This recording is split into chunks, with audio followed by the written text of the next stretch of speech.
అంతేకాదు అత్యాశనాత్, తినవలసిన దానికంటే ఎక్కువ తిన్నది అది పాపమే.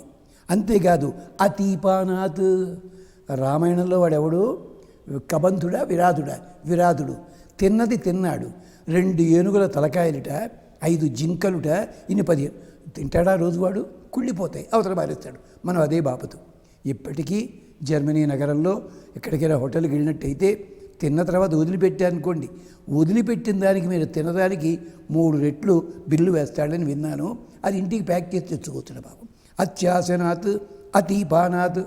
ఎంచేతంటే ఈ మధ్య పెద్దలంతా కూడా ఇలాంటి ఉదాహరణలు చెప్తున్న చేత వాళ్ళ వల్ల నేను ప్రేరణ చెంది ఇలాంటి ఉదాహరణలు చెప్తున్నాను, గమనించండి.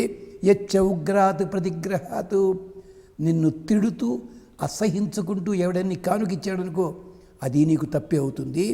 తన్ను రాజ వరుణో పాణిన అభిమర్చతు, వరుణదేవా ఈ పాపాలన్నీ తొలగించవయ్యా అంటే తినగానే 2-3 గ్లాసులు నీళ్ళు తాగామనుకోండి కడుపుబ్బరం అవుతుంది కదా. అప్పుడు ఏం జరుగుతుంది? 3 గంటల తర్వాత అగస్త్యుల వారు తిన్నారు.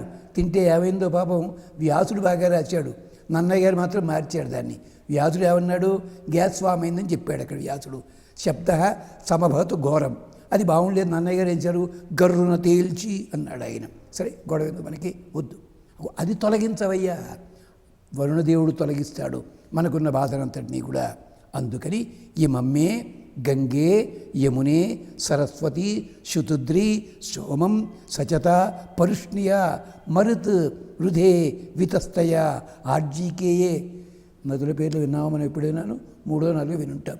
ఈ నదులన్నీ కూడా శృణి ఆ సుశోమయ, నేను చేస్తున్నది యజ్ఞముతో సమానము, సోమలతతో సమానము. అలాంటిది నాకు ఇవ్వవయ్యా, రక్షించండి అయ్యా నదులారా, నమస్కారం. అది విశేషం అని చెప్తూ ఇంకో భాగంలో మళ్ళీ ఇంకొక విచిత్రమైన గాథ రాబోతోంది స్నానం వల్ల. అది కూడా చెప్పుకుంటాం.